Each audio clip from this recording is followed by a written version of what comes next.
Seorang pendosa menyandang status diri sebagai hamba atau budak, di mana dosa menjadi tuannya. Setelah kita tahu wewenang dan kuasa Yesus Kristus, maka orang-orang yang dimerdekakan Kristus benar-benar merdeka. Jika kita tinggal di dalam firman-Nya, maka kita akan tahu tentang kebenaran yang memerdekakan kita. Karena firman Tuhan adalah kebenaran yang menunjukkan segala karya Allah yang agung dalam memerdekakan kita. Ketika kita memiliki relasi dengan Allah, tinggal dekat dengan Allah dan firman-Nya, maka kita akan mengetahui bahwa kebenaran itu adalah kebenaran yang sungguh-sungguh memerdekakan kita dari dosa dan jalan-jalannya.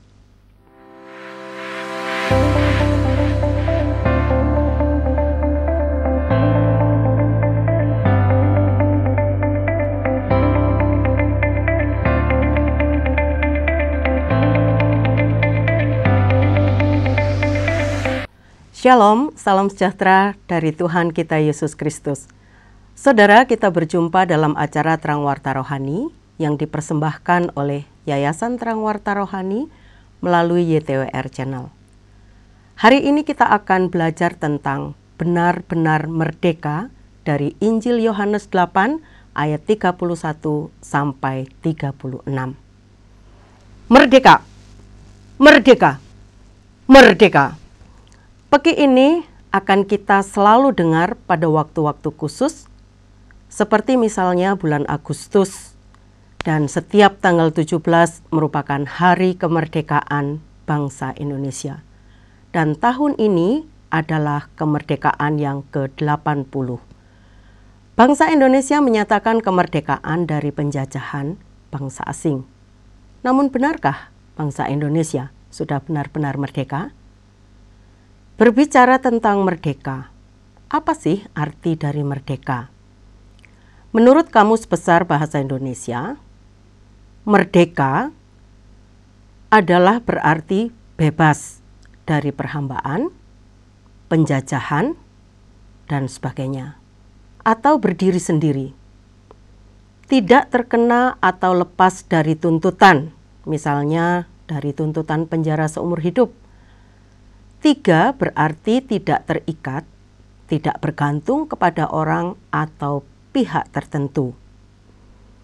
Berdasarkan definisi tersebut, maka ketika bangsa Indonesia dikatakan merdeka, berarti Indonesia berdiri sendiri sebagai bangsa, lepas dari penjajah dan menjadi sebuah negara.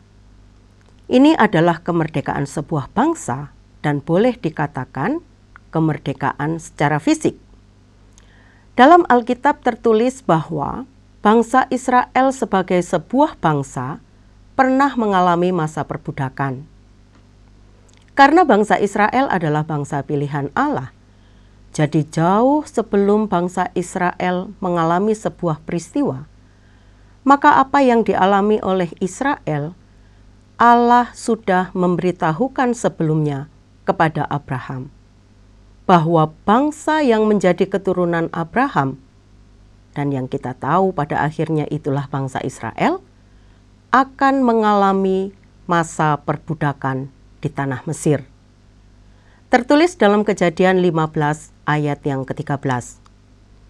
Firman Tuhan kepada Abram, ketahuilah dengan sesungguhnya bahwa keturunanmu akan menjadi orang asing dalam suatu negeri yang bukan kepunyaan mereka, dan bahwa mereka akan diperbudak dan dianiaya 400 tahun lamanya.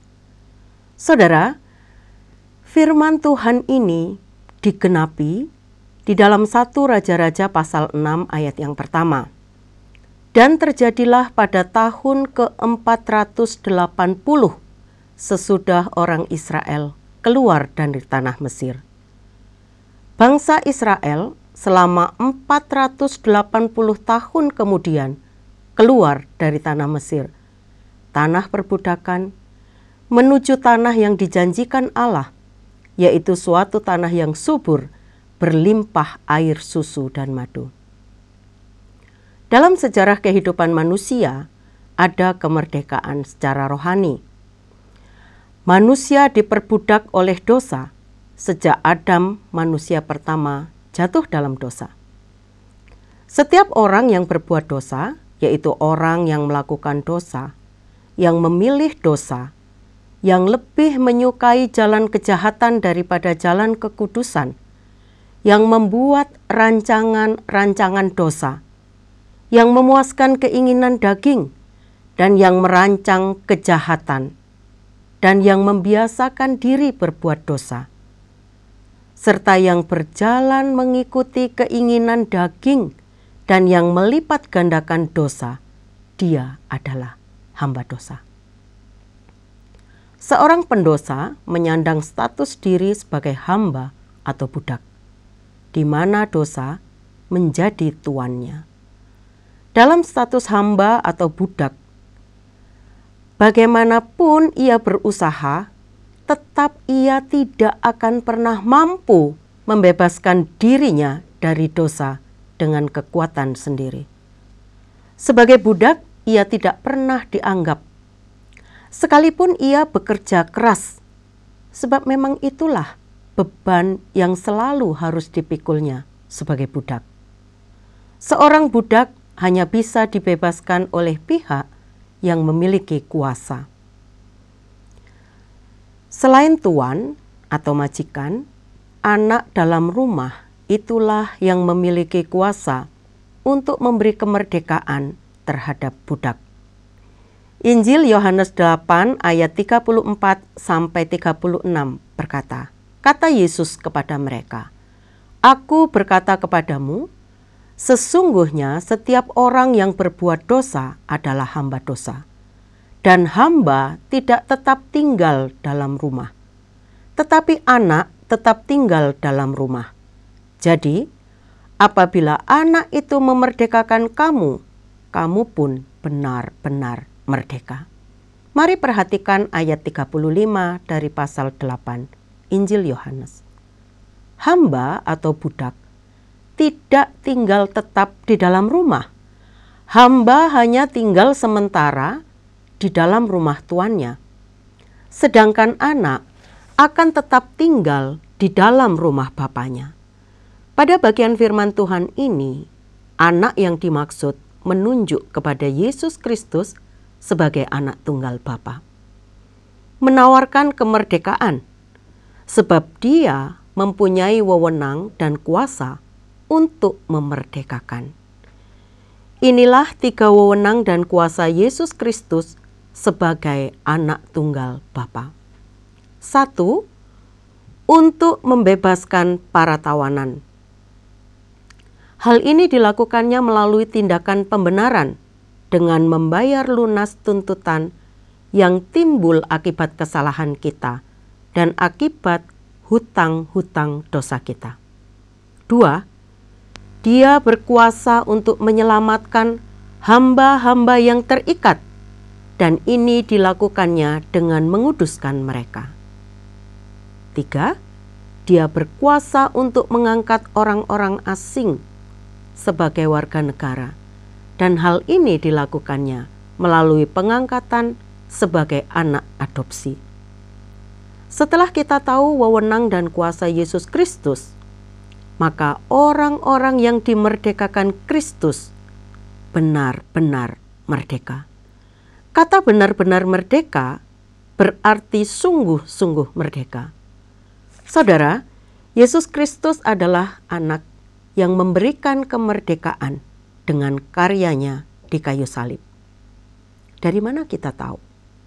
Injil Yohanes 8 ayat 31 sampai 32 berkata, "Maka katanya kepada orang-orang Yahudi yang percaya kepadanya, 'Jikalau kamu tetap dalam firman-Ku, kamu benar-benar adalah murid-Ku, dan kamu akan mengetahui kebenaran, dan kebenaran itu memerdekakan kamu.'"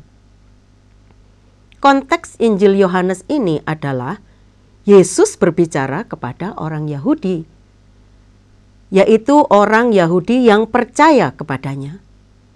Namun pada saat ini firman Tuhan berbicara kepada kita sebagai orang Kristen, yaitu umat pilihannya yang percaya kepadanya. Jika kita tinggal di dalam firman-Nya, maka kita akan tahu tentang kebenaran yang memerdekakan kita. Karena firman Tuhan adalah kebenaran yang menunjukkan segala karya Allah yang agung dalam memerdekakan kita. Jadi, kita dapat merdeka dari hamba dosa karena Kristus. Kalau bangsa Indonesia merdeka, tentu ada banyak orang yang mati sebagai pahlawan yang telah berjuang agar Indonesia dapat merdeka. Kita hanya dimerdekakan oleh satu pribadi, yaitu pribadi kedua dalam Allah Tritunggal. Ketika kita memiliki relasi dengan Allah, tinggal dekat dengan Allah dan firman-Nya, maka kita akan mengetahui bahwa kebenaran itu adalah kebenaran yang sungguh-sungguh memerdekakan kita dari dosa dan jalan-jalannya.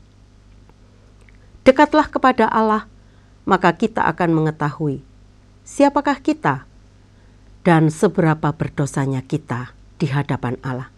Sehingga kita ketika memerlukan kebebasan dan menjadi benar-benar merdeka.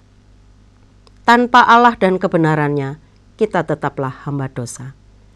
Kiranya kita sudah benar-benar merdeka dan Tuhan Yesus memberkati. Terima kasih Anda sudah mengikuti program kami. Jika Anda diberkati, jangan lupa like, komen, dan share supaya Anda tidak ketinggalan setiap program terbaru kami. Jangan lupa juga untuk subscribe channelnya dan nyalakan loncengnya.